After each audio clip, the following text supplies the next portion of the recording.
Magandang hapon sa inyong lahat. Ito po si Herbert Curia, author-promoter ng Bible Lives Foundation.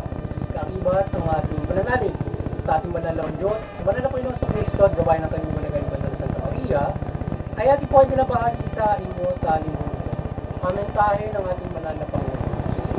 Ang tema ng mensahe ng ating banal na Panginoon Diyos ay magparay at manalig ng pagliligtas ng Diyos at Panginoong Jesucristo. Ngayon po ibabasahin ko sa inyo ang mga mensahe ito mula po doon sa bagong paano mabuting balita na paghahari ng ating banal na Panginoon Diyos sa pamamagitan ng banal na Panginoong Jesucristo. At ayon po dito kay Apostol San Mateo, Kabanata 6, Talata 18, hanggang 42, ito po ang mensahe. Narinig ninyo na sinabi, mata sa mata at ngipin sa ngipin. Ngayon, sinasabi ko sa inyo, huwag ninyong labanan ang masamang tao.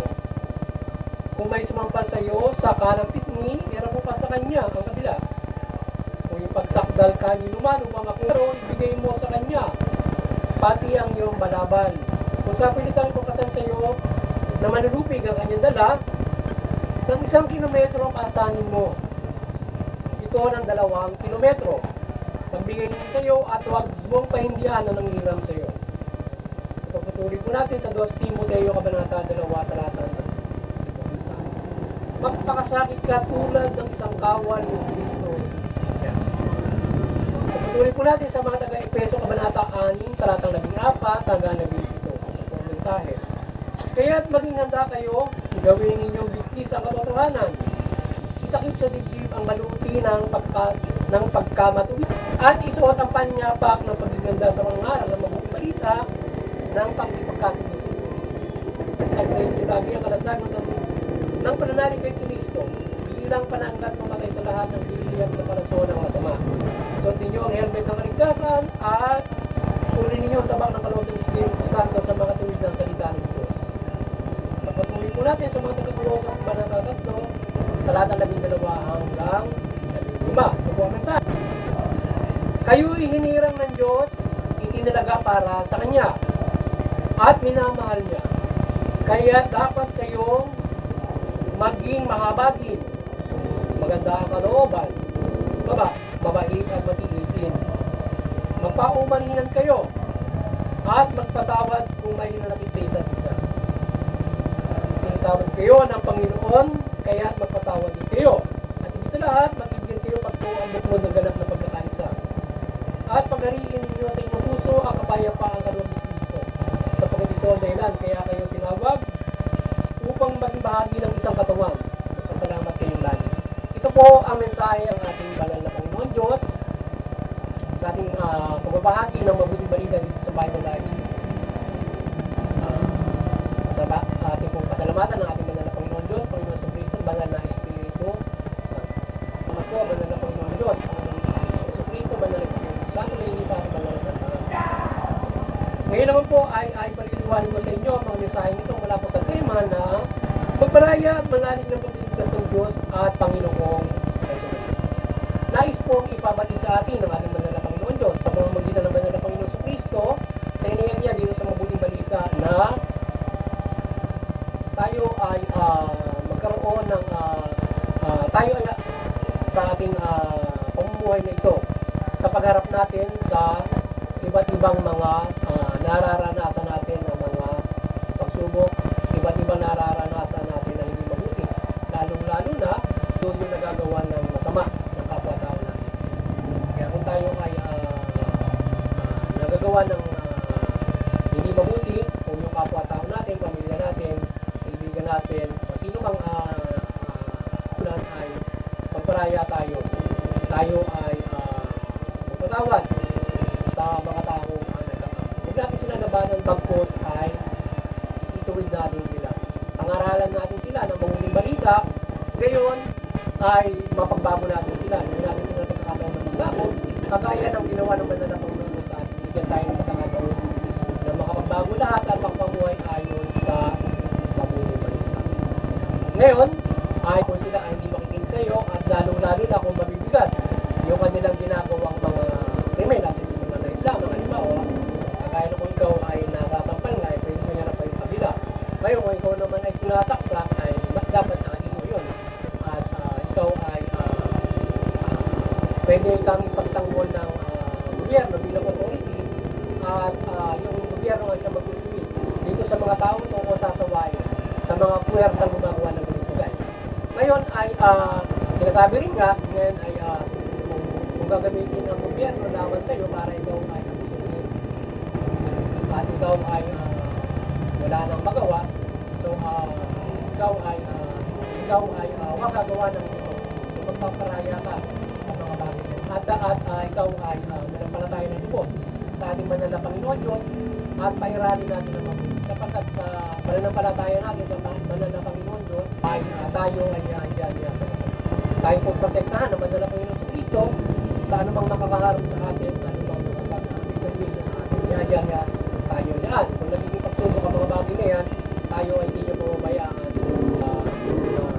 sa mga bagay na mga nangyayari sa atin. Kaya tayo po protektahan niya kung halimbawa tayo ay sasaktan, agawan ng ari-arian, mga ganyan, pahihirapan tayo po protektahan ng Panginoon Diyos. Panginoon sa Kristo, po protektahan tayo ng Panginoon Diyos sa pamamagitan ng banal na Panginoon sa Kristo at ng Espiritu Santo ng mabuting balita. Ngayon ay ang yung mabuting balita ay ang katuwiran ng mabuting balita na magabayan ng lahat at makapamuhay ng mabuting dito ay tayo ay higit na napoprotektahan ito kapag ang tao ay napagbago. Sapagkat instead na hindi tayo natitreten sa sino man tao din, ang isang tao ay tutulong pa sa iyo bilang gabay ng mabuting balita na tayo ay magtulungan, magbahalan na tayo ay mabuti sa isa't isa, maging mahinahon, binumol tayo na maging mabuti, maging matuwid, o maging banal. Sabihin kung ganoon ay tayo ay iniligtas dito, o iniligtas tayo ng Panginoon sa Kristo sa mabuti at yung malibigtima mo sa bawat isa. So ikay maliligtas sa mga pahamak dahil sa pagawa mo ng mabuti. Yung mabibiktima mo bilang pagawa mo ng masama, lalo na mabigat, ay maliligtas mo sa iyo. Kaya pare-pare tayo naliligtas kung makikinig ng Diyos mula sa mabuti sa buhay natin ito. Ngayon, hindi mo pinakinggan at mayroong hindi na nananampalataya at gumagawa ng masama. So ngayon tayo ay mamuhay at maging tayo sa pamumuhay sa mabuting balita o sa mabuti, patuloy na pamumuhay at tayo ay nananampalataya ng sa Kristo upang iadya tayo dyan sa ganong klase ng mga tao na mga demonyo, hindi na nananampalataya, magagawa ng mga para tayo ay iadya nila dyan tayo mananampalataya ng Diyos kagaya ng tayo ay palagi magdarasal at mananampalataya mula din sa itinduro ng Panginoon sa Kristo, ipagdarasal natin na palagi yung ama natin kapag nandun na yung kasal na tayo ay iadya sa ng kasama at kung natin idadalangin sa Panginoon Diyos na tayo ay iadya sa iba't ibang uri ng mga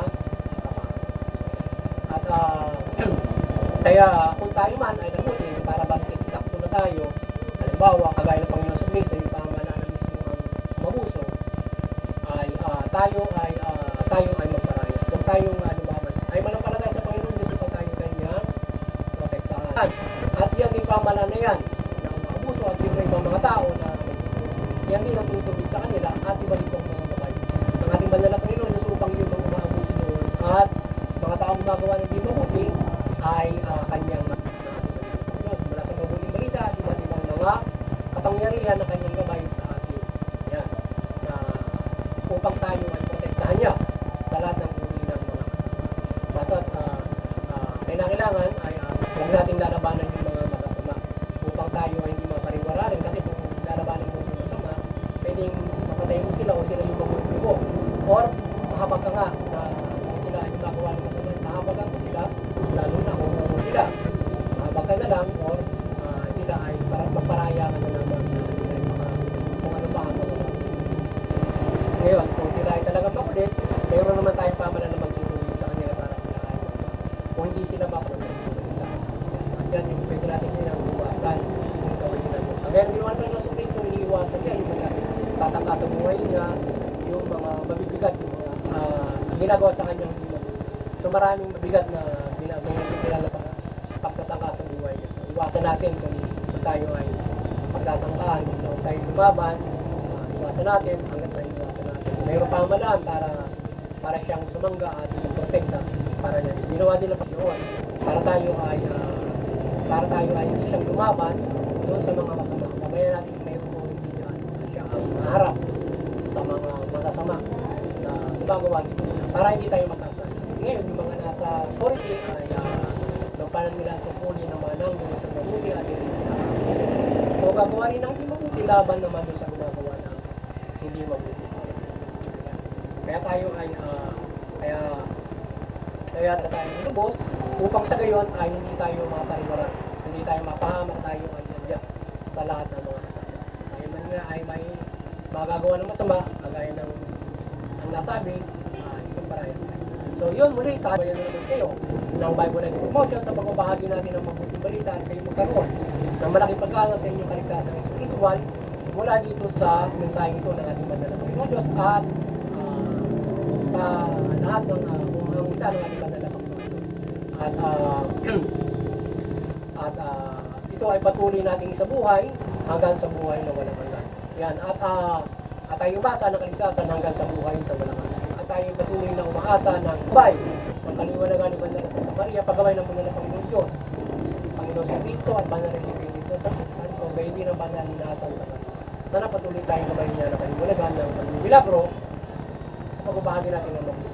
At kaliwanagan, at inyong tanimain ng mabuting balita sa buhay ito. At tayo magkaroon ng tayo ay magkaroon nga ng malaking pagkano sa kaligtasan. At doon sa opportunity, tuloy na makaisa sa ating mga reliyon. Para maiwasan natin o tayo ay mag-unawaan ng ating mga reliyon. Para maiwasan natin ang hindi pagkakaunawaan ng mga reliyon na naungin sa mga sigalutan, karahasan. Bakit makakagabay tayo ng kapayapaan, makakaisa sa bawat pamilya, komunidad, buong bansa, isang bansa at doon sa CBCB and Vatican Church ay patuloy na para tayo nagawa ito ng Panginoon Diyos, Panginoon sa Cristo na Santo, ng Banal na Santa Maria. Ay walagan sila at patuloy siya pagpatuloy sa katawan. Sa pananampalataya sa Panginoon, sa Panginoon sa Cristo at mabuting balita. At sa ating mundi na kailan, ay tayo ay patuloy na mapagpakumbabang ng palataya ng paggamay ng Panginoon sa Cristo, Banal na Espiritu Santo ng Banal na Santa Maria, ng kanyang kaliwanagan, at mapagbuklod natin ang sangkatauhan sa pananampalataya sa Panginoon sa Cristo at mabuting balita. At makagabay tayo ng lubos sa mga kapamahalaan. Sabay tayo ng kapangyarihan ng kanyang pagbuklod. At sa mga kapamahalaan, maniwala at mamahala kayo ng mabuti, matuwid, tugunin niyo yung karapatan ng tao. Sa kayo makikinabang at tatamasahin ng inyong nasasakupan ang mga mamayan, ang pagpapala ng ating banal na Panginoon Diyos mula sa inyong mabuting pamamahala o authority na ipinagkano. Yan. Muli, at higit sa lahat ay makapananampalataya sila sa banal na Panginoon Diyos ng magaan at protektado ng ating bahay. Muli, magandang hapon sa inyo lahat at maliwanag at magpalain tayo ng proteksyon at kasaganaan ng ating banal. Mula sa bantang ito at